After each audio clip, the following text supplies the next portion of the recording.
여러분, 최근에 은행에 큰 금액을 입금하신 적이 있으신가요? 500만 원, 1천만 원, 혹은 그 이상일 수도 있겠지요. 혹시 그렇다면 지금 이 이야기를 끝까지 들어보셔야 합니다.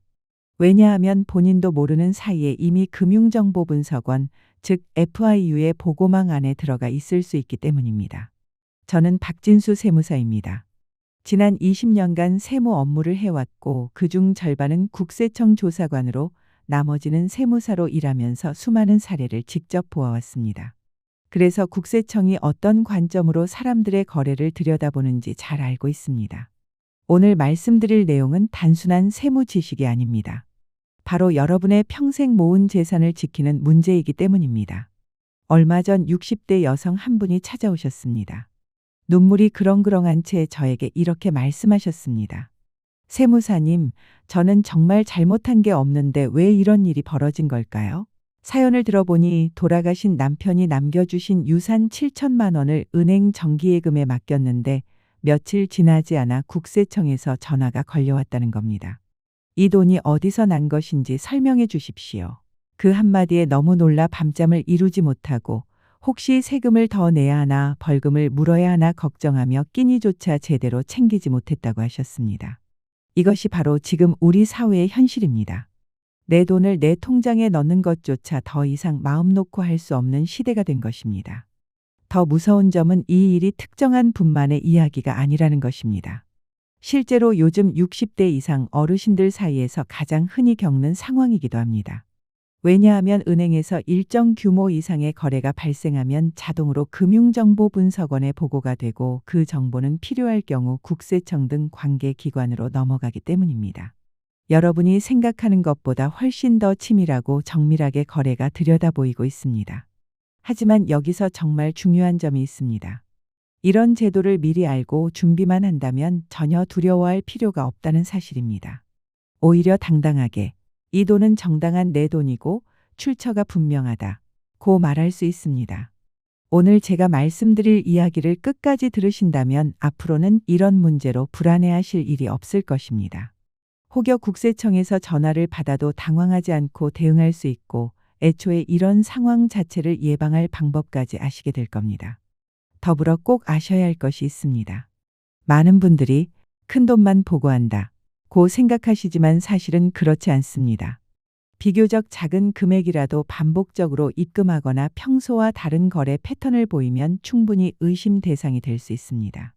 그리고 충격적일 수도 있겠지만 현금을 고집하는 습관 자체가 요즘 세상에서는 의심의 이유가 될 수 있습니다. 대부분 젊은 세대가 카드와 계좌 이체를 이용하는데 특정 연령대만 현금을 계속 사용한다면 왜 저분은 굳이 현금만 쓰실까? 라는 의문을 갖게 되는 것이죠. 여러분, 이제 구체적으로 어떤 상황에서 감시 대상이 되는지 그리고 어떻게 대비해야 하는지를 차근차근 말씀드리겠습니다. 이 얘기는 꼭 끝까지 들어두세요. 여러분의 재산을 지키는 데 실제로 도움이 될 내용입니다. 먼저 은행에 돈을 넣을 때 무슨 절차가 돌아가는지 간단히 짚고 넘어가겠습니다. 흔히들 은행이 곧바로 국세청에 알린다 라고 오해하시는데 실제로는 조금 다릅니다. 우리나라에서는 일정 규모 이상의 현금 거래나 의심스러운 거래를 금융회사들이 금융정보분석원 FIU에 보고하도록 되어 있습니다. FIU는 그 자료를 모아 분석하고 필요하다고 판단되면 국세청이나 경찰 같은 수사기관에 정보를 제공하는 구조입니다. 그러므로 여러분이 은행에 큰 돈을 넣었다고 해서 곧장 국세청 직원이 집으로 찾아오는 것은 아니지만 FIU 분석 결과에 따라 국세청으로 연결되어 연락을 받을 수 있다는 점을 알아두셔야 합니다. 다음으로 고액 현금 거래 보고에 대해 정확히 말씀드리겠습니다. 현재 기준은 동일한 금융회사에서 동일인 명의로 1거래일 동안 입금 또는 출금 합계가 1천만 원 이상이면 금융회사가 자동으로 FIU에 보고하도록 되어 있습니다. 이 합계라는 것이 포인트입니다. 즉 같은 날 같은 은행에서 여러 차례 나눠 넣더라도 총액이 1천만 원을 넘으면 보고됩니다. 또한 CTR은 금액 자체에 의해 자동으로 생성되는 보고서라는 점에서 은행 직원의 주관적 판단과는 구별됩니다. 관련 제도의 취지와 역사는 FIU의 안내문에서 확인할 수 있습니다. 그렇다면 의심거래보고 STR는 무엇일까요? STR은 금액의 기준으로 자동 보고되는 것이 아니라 금융회사 직원이 해당 거래에서 합당한 의심 근거가 있다고 판단하면 FIU에 보고하는 제도입니다. 즉 금액과 상관없이 거래 패턴이 이상하다, 출처 설명이 불분명하다 라고 판단되면 신고되는 것입니다. STR은 결국 사람의 판단이 개입되는 부분이라 더 세심합니다. FIU는 이들 보고를 종합 분석하여 범죄와 연관성이 있다고 판단될 때 국세청 등 법집행기관에 제공하게 됩니다. 사례로 설명드리겠습니다. 예전에 ATM에 매일 500만 원씩 나눠 입금한 어떤 60대 어르신의 이야기가 있습니다. 한 번에 1천만 원을 넣으면 신고된다고 들어 일부러 나눠서 넣었는데 결국 은행 시스템은 같은 날 같은 고객의 입금 합계를 계산하여 FIU에 보고했고 며칠 뒤 국세청에서 출처 설명을 요구하는 연락이 왔습니다. 이 사례는 여러분이 흔히 생각하는 나눠 넣으면 안전하다는 통념이 더 이상 통하지 않는다는 점을 보여줍니다. 원문 사례를 기반으로 한 이 사례는 많은 어르신들이 실제로 겪고 있는 문제입니다. 또한 시스템 자체는 자동화된 모니터링 도구를 사용하고 있으며 최근에는 머신러닝 AI 기술을 보조적으로 활용해 거래 패턴을 분석하는 기관들이 늘고 있습니다. 다만 중요한 점은 초기 경보는 자동으로 발생하더라도 최종적으로 정보를 FIU에 신고하거나 추가 조치로 이어지기 전에는 사람의 검토 단계가 있다는 것입니다. 그럼에도 불구하고 자동화 분석의 민감도가 높아지면서 평상시 거래 패턴과 현격히 다른 행위는 곧바로 주의 대상이 될 가능성이 커졌습니다. 마지막으로 바로 적용할 수 있는 핵심 요지입니다. 첫째, 같은 날 같은 은행에서의 입출금 합계가 1천만 원을 넘지 않도록 단순히 나눠 넣는 방식에만 의존하지 마십시오. 둘째, 갑작스럽게 평소 소득 대비 과도한 입금이 있거나 평소 거래 습관과 현저히 다른 패턴을 보이면 의심 대상이 됩니다. 셋째, 여러 은행을 옮겨 다니며 분산 입금해도 각 금융회사가 모은 데이터가 FIU로 집계되면 총액으로 분석될 수 있으니 주의가 필요합니다. 이 모든 점을 미리 알고 대비하면 불필요한 불안에서 훨씬 자유로워질 수 있습니다. 이제 다음으로는 구체적인 예방 방법과 만약 연락을 받았을 때 어떻게 차분하게 대응해야 하는지 알려드리겠습니다. 여러분, 은행 거래가 의심을 불러일으키는 대표적인 상황과 그 이유를 평범한 상담사처럼 차분히 설명드리겠습니다. 요약하자면 누군가의 명의를 빌려 통장에 돈을 넣는 행위나 평소와 다른 방식으로 현금을 자주 입금하는 행동은 모두 패턴 분석에서 설명해야 할 거래로 분류될 수 있습니다. 예를 들어 가족 이름의 통장으로 생활비를 보내는 경우 단순한 도움의 뜻일지라도 반복적이고 규칙적으로 돈이 들어간다면 시스템은 이를 증여나 자금 이동의 징후로 인식할 수 있습니다. 그리고 한 가지 더 기억하셔야 할 점은 요즘처럼 비대면 송금과 카드 사용이 일반화된 시대에는 일부 연령층만 현금을 고집하는 것 자체가 눈에 띄는 신호가 된다는 사실입니다. 젊은 세대는 주로 계좌이체나 카드 결제를 쓰는데 어르신들만 유독 현금으로만 처리하면 왜 현금만 쓰는가? 라는 의문이 생기고 그 의문은 곧 의심으로 연결될 수 있습니다. 그렇다면 어떻게 준비하고 행동해야 할까요? 먼저 여러분이 어떤 행동 때문에 의심을 받을 수 있는지 분명히 아는 것이 필요합니다. 첫째, 돈을 여러 번에 나눠서 넣는 행동은 단순히 안전하게 하려는 시도로 보일 수 있지만 오히려 구조와 스트럭처링로 의심받을 위험이 큽니다. 둘째, 평소 소득이나 생활 패턴에 비해 지나치게 큰 액수가 갑자기 입금되면 출처 설명을 요구받기 쉽습니다. 셋째, 평상시에 거의 거래가 없던 분이 갑자기 거래 빈도나 금액을 늘리는 경우 역시 시스템에 관심을 끌게 됩니다. 넷째, 타인 명의의 통장을 이용하는 것은 매우 흔한 실수인데 이것이 반복되거나 이유가 분명치 않으면 조사 대상이 될 수 있습니다. 다섯째, 여러 은행을 옮겨 다니며 금액을 분산하는 행위도 FIU나 관련 기관에서 집계할 때 합산되어 의심을 받을 수 있습니다. 이 말씀을 드리는 이유는 단 하나입니다. 미리 알고 준비하면 당황할 일이 훨씬 줄어든다는 점입니다. 상황을 모르는 채로 전화를 받거나 즉석에서 급하게 대응하면 실수하기 쉽습니다. 따라서 평소의 거래 내역과 증빙을 꼼꼼히 남기시고 가족에게 돈을 보낼 때에는 이유를 메모로 남기거나 차용증 같은 간단한 문서를 작성해 두시면 나중에 설명하기가 훨씬 수월합니다. 또한 현금을 자주 쓰시는 편이라면 가능하면 계좌이체나 현금 영수증을 병행하여 사용하시는 것을 권합니다. 여러분, 너무 걱정하지 마십시오. 이런 상황을 피할 방법은 분명히 있습니다. 그리고 혹시 의심을 받더라도 당황하지 않고 차분히 대응하는 요령도 있습니다. 가장 중요한 원칙은 언제나 정직하게 준비하는 것입니다. 내 돈이면 당당하게 내 돈이다 라고 말할 수 있어야 하고 그 돈의 출처를 증명할 수 있는 자료를 미리 챙겨두는 것이 필요합니다.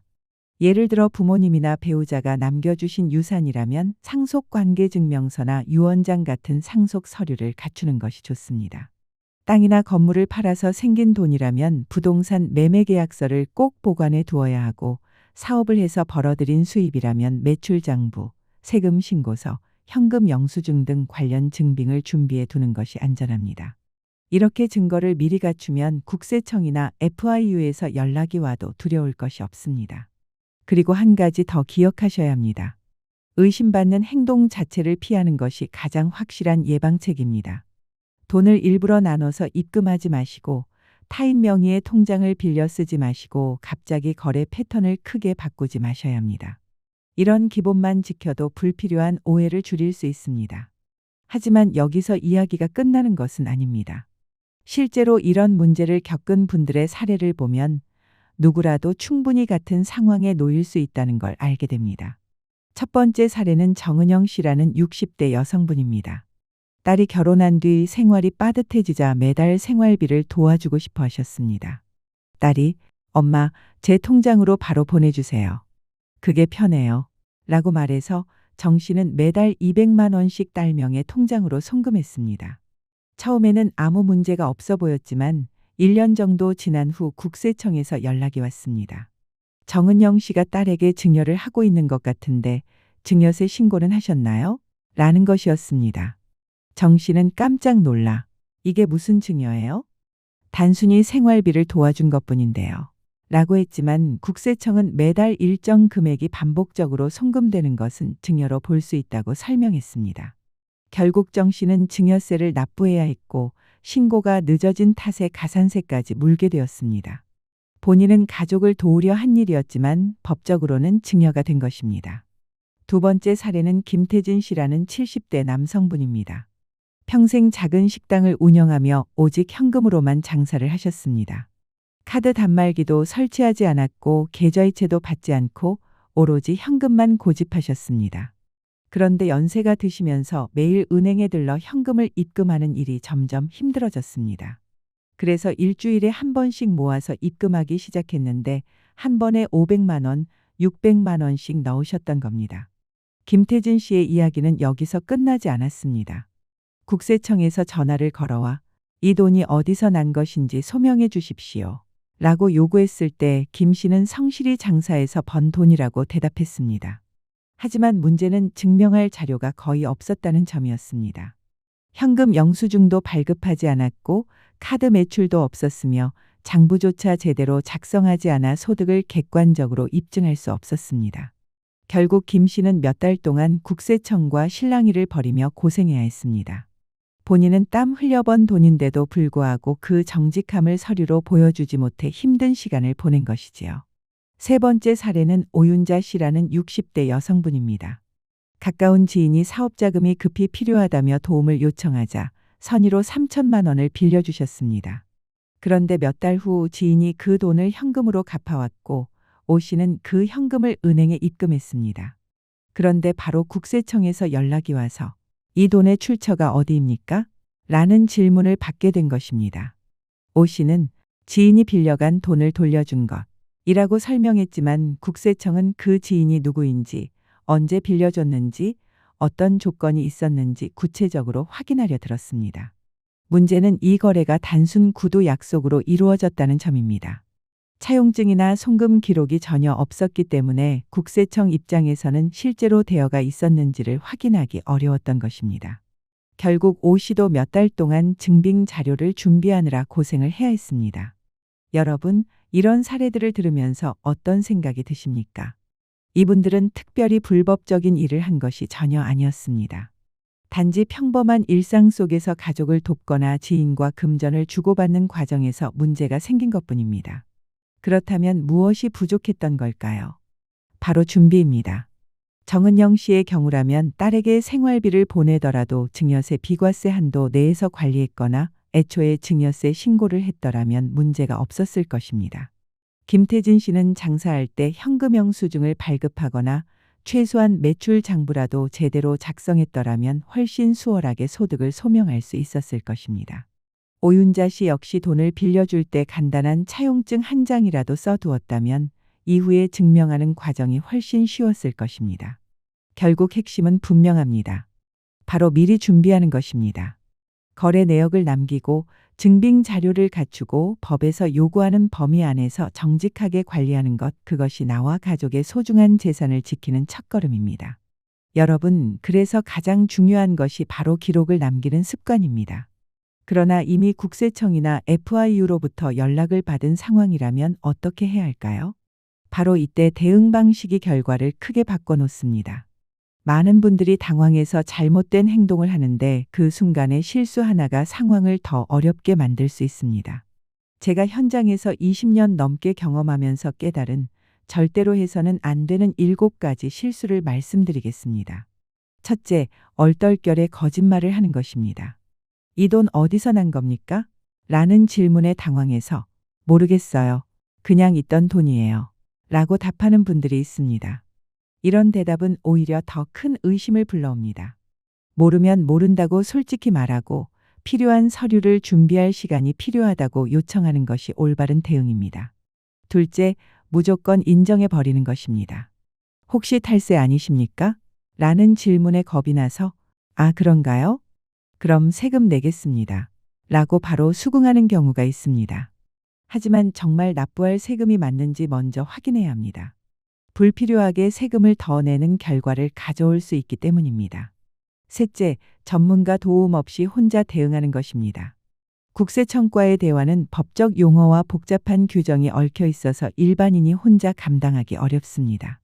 반드시 세무사나 변호사와 상의한 뒤 대응해야 합니다. 넷째, 과도하게 자료를 제출하는 것입니다.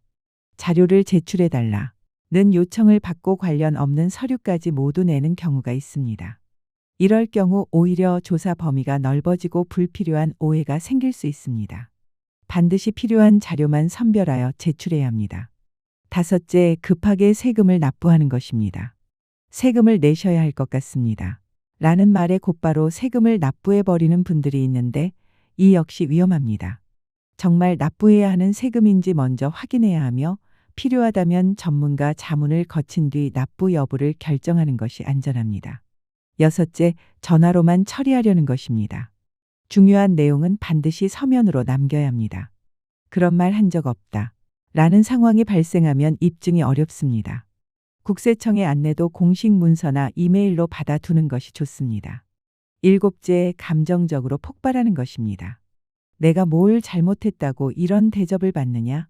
라고 화를 내거나 언성을 높이는 순간 담당자는 오히려 태도를 강경하게 바꿀 수 있습니다. 차분하고 이성적으로 대응하는 것이 가장 중요합니다. 실제로 오윤자 씨의 사례를 떠올려 보십시오. 국세청에서 이 돈 어디서 난 겁니까? 라는 질문을 받았을 때 너무 당황한 나머지 지인이 준 돈이에요. 라고 얼버무렸습니다. 하지만 누가 언제 어떤 조건으로 주었는지 설명하지 못하자 오히려 더 큰 의심을 사게 되었고 그 결과 출처를 소명하지 못해 세금을 내야 하는 불이익까지 겪게 되었습니다. 여러분, 오윤자 씨의 경우를 다시 떠올려 보겠습니다. 지인이 준 돈이라고만 얼버무리고 구체적으로 누구인지 언제 받은 돈인지 설명하지 못하자 국세청은 당연히 이상하다고 판단했습니다. 결국 출처를 소명하지 못했고 그 돈은 소득으로 간주되어 소득세를 내야 했습니다. 게다가 가산세까지 붙어 원래보다 훨씬 많은 세금을 내야 하는 뼈아픈 결과를 맞게 되었습니다. 그렇다면 올바른 대응 방법은 무엇일까요? 첫째, 침착하게 상황을 파악하는 것입니다. 국세청에서 왜 연락했는지, 무엇을 확인하려는 것인지 정확히 파악해야 합니다. 둘째, 시간을 요청하는 것입니다. 필요한 자료를 준비할 수 있도록 며칠 정도 여유를 달라고 하십시오. 급하게 대답하다가 실수하는 것이 가장 위험합니다. 셋째, 반드시 전문가와 상의하는 것입니다. 세무사나 변호사의 도움을 받아 대응하면 불필요한 오해를 줄이고 합리적으로 문제를 풀어갈 수 있습니다. 이 세 가지, 즉 침착하기, 시간을 요청하기, 전문가와 상의하기만 기억해도 큰 실수를 피할 수 있습니다. 하지만 여기서 더 중요한 사실이 있습니다. 가장 좋은 방법은 애초에 이런 상황을 만들지 않는 것입니다. 국세청 연락을 받고 당황하며 고생하는 것보다 처음부터 대비를 해두면 훨씬 안전하고 마음도 편안합니다. 그래서 지금부터는 제가 20년간의 경험을 바탕으로 정리한 반드시 도움이 되는 예방법들을 알려드리겠습니다. 여러분, 앞에서는 다소 무서운 이야기를 말씀드렸지만 이제는 희망적인 이야기를 드릴 차례입니다. 미리 예방할 수 있는 구체적인 방법이 있습니다. 제가 직접 정리한 7가지 생활 습관만 지키셔도 세무조사에 휘말릴 걱정 없이 안심하고 지내실 수 있습니다. 첫 번째 습관은 국세상담센터 126번을 적극 활용하는 것입니다. 큰돈을 입금하기 전에 이 돈을 입금하려고 하는데 문제 없을까요? 라고 미리 전화해 보십시오. 무료로 상담해 줄 뿐 아니라 필요한 서류가 무엇인지도 구체적으로 알려줍니다. 예를 들어 부모님 유산을 받아서 예금하려 한다면 상속받은 돈을 입금하려고 하는데 어떤 서류가 필요합니까? 라고 문의하면 친절하게 안내해 줍니다. 두 번째 습관은 세법 사전 답변 제도를 이용하는 것입니다. 조금은 생소할 수 있지만 큰 거래를 하기 전에 이렇게 해도 되나요? 라고 국세청에 서면으로 질의할 수 있는 제도입니다. 답변을 문서로 받아두면 나중에 문제가 생겨도 그 답변서를 근거로 당당히 주장할 수 있습니다. 세 번째 습관은 고액 입금 시 은행에 미리 설명하는 것입니다. 1,000만 원 이상 큰 금액을 입금할 때는 은행 직원에게 이 돈은 이런 사유로 입금하는 겁니다. 라고 말해두는 것이 좋습니다. 그러면 은행에서 FIU에 보고할 때 그 사유도 함께 기재해 주어 불필요한 오해를 줄일 수 있습니다. 여러분, 고액 입금을 하실 때는 꼭 은행 직원에게 미리 설명을 해 두십시오. 이 돈은 상속 재산입니다. 토지 매각 대금입니다. 라고 말해두면 은행이 금융정보분석원에 보고할 때 그 사유를 함께 기록해 줍니다. 작은 차이지만 나중에 큰 오해를 막는 데 도움이 됩니다.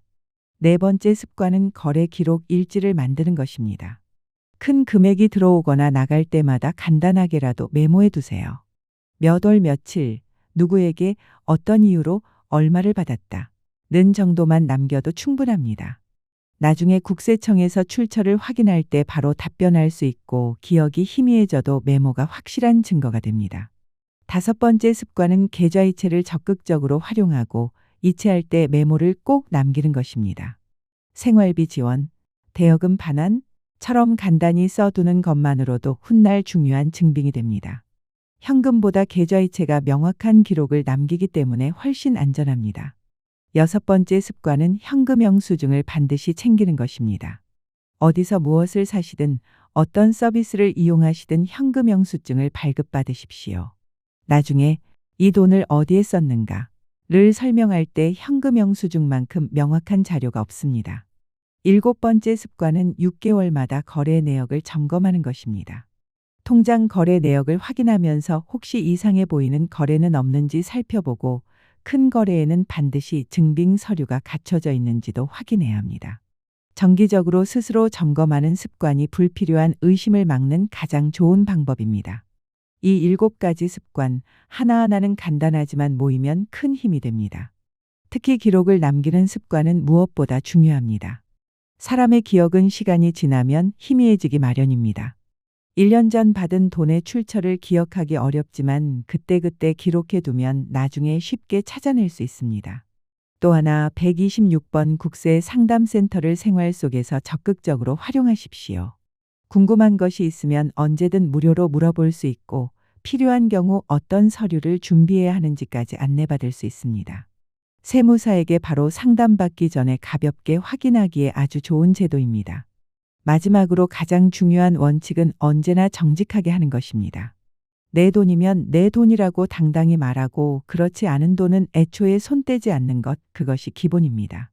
출처가 분명하다면 국세청이 와도 전혀 두려워할 이유가 없습니다. 세금은 피하는 것이 아니라 미리 준비하는 것입니다. 숨기려고 하면 문제가 커지지만 정직하게 준비하면 무서울 것이 없습니다. 오늘 말씀드린 내용을 꼭 기억하시고 실천해 보시기 바랍니다. 그리고 주변의 다른 어르신들께도 알려주세요. 이런 정보를 미리 알고 있으면 훨씬 든든하게 대비하실 수 있습니다. 정리하면 첫째, 지금은 모든 거래가 기록되고 있다는 사실을 이해하시고, 둘째, 의심받을 만한 행동을 피하며, 셋째, 연락이 와도 침착하고 올바르게 대응하고, 넷째, 평소에 좋은 습관을 길러 예방하는 것이 중요합니다. 여러분이 평생 힘들게 모은 돈, 세무조사 때문에 허무하게 잃는 일은 없어야 합니다. 피하려고만 하지 말고 알고 준비하면 안전하게 지킬 수 있습니다. 앞으로도 저는 여러분의 소중한 재산을 지키는 데 도움이 되는 정보들을 계속 전해드리겠습니다. 여러분, 오늘 제가 드린 말씀을 마지막으로 정리해드리겠습니다. 첫째, 지금은 모든 금융거래가 자동으로 기록되고 분석되는 시대라는 점을 반드시 기억하셔야 합니다. 둘째, 의심을 살 만한 행동을 피하고 혹시라도 상황이 발생했을 때를 대비해 미리 준비해 두는 것이 중요합니다. 셋째, 국세청이나 FIU에서 연락이 오더라도 당황하지 말고 침착하게 그리고 올바른 절차에 따라 대응하셔야 합니다. 넷째, 평소에 좋은 습관을 길러두면 불필요한 조사나 오해를 예방할 수 있습니다. 여러분이 평생 애써 모은 돈이 단순한 부주의로 세무조사에 휘말려 허무하게 사라지는 일은 없어야 합니다. 피하려고만 하기보다는 제도가 어떻게 작동하는지 알고 준비한다면 충분히 안전하게 지킬 수 있습니다. 제가 드린 말씀은 결코 겁을 주기 위한 것이 아닙니다. 오히려 여러분이 당당하게 이 돈은 정당한 내 돈이다 라고 말할 수 있도록 돕기 위한 안내입니다. 앞으로도 저는 여러분의 소중한 재산을 지키는 데 도움이 될 수 있는 실질적인 정보들을 꾸준히 전해드리겠습니다. 오늘 말씀드린 내용이 도움이 되셨다면 꼭 기억해 두시고 주변의 가족이나 지인분들과도 함께 나누어 주시기 바랍니다. 그리고 혹시 들으시면서 느낀 점이나 궁금한 점이 있다면 언제든지 남겨주십시오. 여러분의 질문이 또 다른 분들에게는 큰 도움이 될 수도 있습니다. 오늘도 건강하시고 평안한 하루 보내시길 바랍니다. 감사합니다.